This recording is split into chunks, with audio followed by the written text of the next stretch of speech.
Welcome back students, आप सभी का स्वागत है ट्रेंड्स एजुकेशन के चैनल पे। तो इस वीडियो में हम बात करेंगे American depository receipt and global depository receipt के बारे में। हमने जो है लास्ट वीडियो में कवर अप किया था एक्सेप्टेंस ऑफ डिपॉजिट, उसके मीनिंग्स और कुछ बॉन्ड्स के बारे में एंड बॉन्ड्स के फीचर्स के बारे में। तो इस वीडियो में हम बात करेंगे एडीआर और जीडीआर यानी कि American depository receipts and global depository receipt. तो देखते हैं वन बाय वन कि क्या होता है एडीआर और GDR. In India the share of public company are listed and traded on various stock exchange like Bombay stock exchange BSE and national stock exchange NSA. तो क्या बोला गया है, भारत के अंदर जितनी भी पब्लिक कंपनी है वो सारा का सारा लिस्टेड है बीएसई के अंदर या तो एनएसए के अंदर। ठीक है, अगला है with adoption of free economic policy and due to globalization, some of the Indian companies shares are also listed and traded on foreign stock exchange like New York Stock Exchange or National Association of Security Dealers Automated Quotations. To list a share on this stock exchange, company has to comply with policies of those stock exchange. The policy of this stock exchange are different than the policy of Indian Stock Exchange. Therefore, those Indian companies which cannot listed their shares directly on foreign stock exchange get listed indirectly using ADR and GDR. क्या बोला गया है इसके अंदर कि जब भी India ने इकोनॉमिक पॉलिसी को एडॉप्ट किया था, एलपीजी को एडॉप्ट किया था और ग्लोबलाइजेशन के वजह से जो इंडियन कंपनीज है जो भी इंटरनेशनल लेवल पे चल रहे हैं या फिर कुछ ऐसे कंपनीज हैं इंडियन जो कि इंडियन स्टॉक एक्सचेंज के साथ लिस्टेड तो है, लेकिन साथ ही साथ जो फॉरेन स्टॉक एक्सचेंज है जैसे कि न्यूयॉर्क स्टॉक एक्सचेंज या फिर national association of security dealer automated quotations, ठीक है, ये जो स्टॉक एक्सचेंज है ये दुबई का है। तो यहाँ पे ये दोनों में लिस्टेड है। ये दोनों क्या, वर्ल्ड में ऐसे कई सारे स्टॉक एक्सचेंज है जहाँ पे इंडियन कंपनी लिस्टेड है।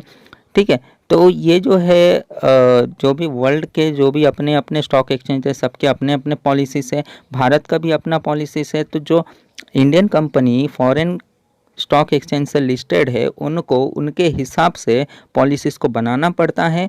तो वही बताया गया कि इंडियन जो कंपनी है जनरली बहुत सारे पॉलिसीज़ होने की वजह से कई सारी ऐसी बिजनेसेस है जो लिस्टेड तो होना चाहता है ऐसे इंटरनेशनल स्टॉक एक्सचेंज के साथ, लेकिन कंपाइल नहीं कर पाता है।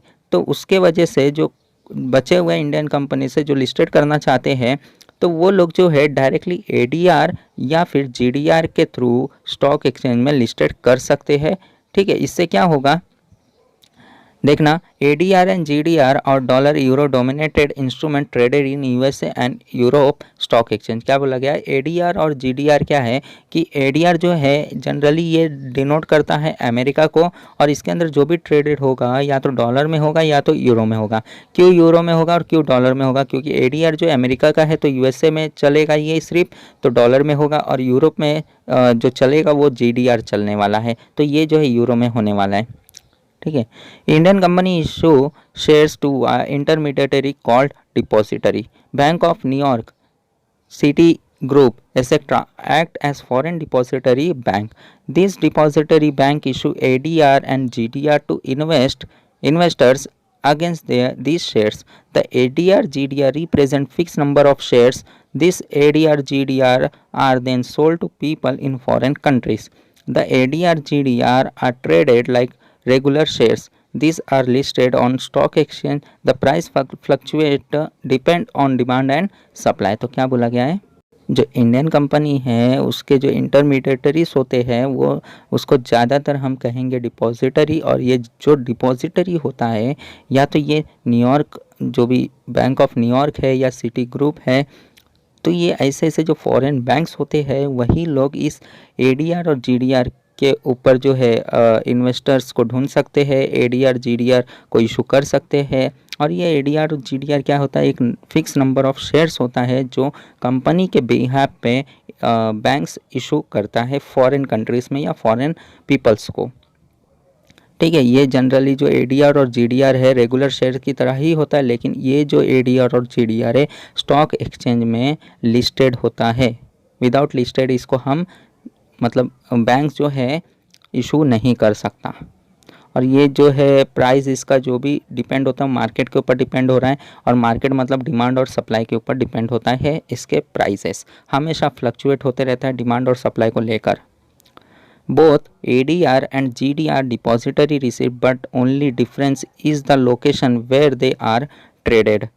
If the depository receipt is traded in USA, is called American depository receipt, and if it is traded in a country other than USA, called global depository receipt. तो क्या बोला गया है कि एडीआर और जीडीआर कुछ है ही नहीं, यानी कि जो डिपॉजिटरी रिसिप्ट से जो फॉरेन कंट्री के अंदर जो भी शेयर्स इशू होता है, बैंक इशू करता है डिपॉजिटरी के नाम पे, तो अगर यूएसए के अंदर किया जा रहा है तो ये ग्लोबल ना कहलाते हुए अमेरिकन डिपॉजिटरी रिसिप्ट किया कहलाएगा, और अदर देन यूएसए पूरे वर्ल्ड में जहाँ पे भी इसे इशू किया जाएगा उसे ग्लोबल डिपॉजिटरी रिसिप्ट के नाम से जाना जाएगा। आगे देखते हैं, non resident India and foreign Nations can invest their money in India by purchasing ADR and GDR. They can buy ADR GDR using their regular equity trading account. क्या बोला गया है, जो नॉन रेसिडेंट ऑफ इंडिया है, NRI जो person है या जो फॉरेन नेशंस के लोग हैं, वो लोग इंडियन कंपनी के इंडियन शेयर्स परचेस कर सकते हैं थ्रू एडीआर और जीडीआर के मदद से। ये जनरली जैसे शेयर्स को परचेस किया जाता है वैसे ही रेगुलर बेसिस पे एडीआर और जीडीआर को परचेस किया जा सकता है। आगे देखते हैं, the company pay dividend in home country to the depository bank and the depository banks convert it into currency of investor and pay dividend. क्या बोला गया है, जो भी कंपनी डिविडेंड पे करेगा, अब एडीआर जो है फॉरेन कंट्री में से फॉरेन पीपल इन्वेस्ट करने वाले, तो जनरली कॉमन सेंस की बात है कि फॉरेन कंट्री का ही करेंसी आने वाला है भारत के पास, तो भारत क्या करेगा, उस करेंसी को कन्वर्ट करेगा, देन आफ्टर एक्सेप्ट करेगा। और जब भी डिविडेंड पे करना रहेगा तो डिविडेंड भी सबसे पहले इंडियन करेंसी से फॉरेन करेंसी में जो भी पर्सन को जाना है उस कंट्री के हिसाब से कन्वर्ट होगा, देन आफ्टर उसके अकाउंट में जाएगा। नेक्स्ट है कुछ यहाँ पे दिए गए हैं, the exchange on which GDR is traded as follow. क्या बोला गया है, पहला कि जो जीडीआर है वो कौन से बेसिस पे एक्सचेंज किया जाएगा। पहला दिया London stock exchange, London stock exchange में जीडीआर एक्सेप्ट होता है। लग्जमबर्ग स्टॉक एक्सचेंज, ये जो है NASDAQ, ये जो है दुबई का है, तो इसका फुल फॉर्म क्या था, national association of security dealers automated quotations, ये जो दुबई का है, यहाँ पे भी एक्सेप्ट किया जाएगा। सिंगापुर स्टॉक एक्सचेंज है, हांगकांग स्टॉक एक्सचेंज है, ठीक है। तो एडीआर जीडीआर जो है, एडीआर तो सिर्फ अमेरिका के लिए, लेकिन जीडीआर जो है पूरे वर्ल्ड के लिए कहीं पे भी इसको एक्सेप्ट किया जाता है। तो आप लोग जो है एडीआर और जीडीआर बहुत इंपॉर्टेंट रखता है आपके एग्ज़ाम के पॉइंट ऑफ व्यू से, आप लोग याद रखोगे, बहुत ही इंपॉर्टेंट है। बस इतना याद रखना कि एडीआर जो है एक नॉर्मल अमेरिका के लिए ही एक्सेप्टेबल है, और जीडीआर जो पूरे वर्ल्ड के लिए अदर दैन अमेरिका। ओके, तो ये बहुत इंपॉर्टेंट था, तो इसमें बस इतना ही। अब हम मिलते हैं नेक्स्ट वीडियो में नेक्स्ट लेक्चर के साथ, अगला पॉइंट डिस्कस करेंगे। तो इसमें बस एडीआर एंड जीडीआर के बारे में डिस्कस करना था। ओके, अगर आपको कोई डाउट होगा तो हमारे टेलीग्राम ग्रुप को भी ज्वाइन कर सकते हो, लिंक आपको नीचे डिस्क्रिप्शन में मिल जाएगा, क्लिक करके ज्वाइन कर लो। तो इस वीडियो में बस इतना ही, अब हम मिलेंगे नेक्स्ट वीडियो में, तब तक के लिए टेक केयर एंड धन्यवाद।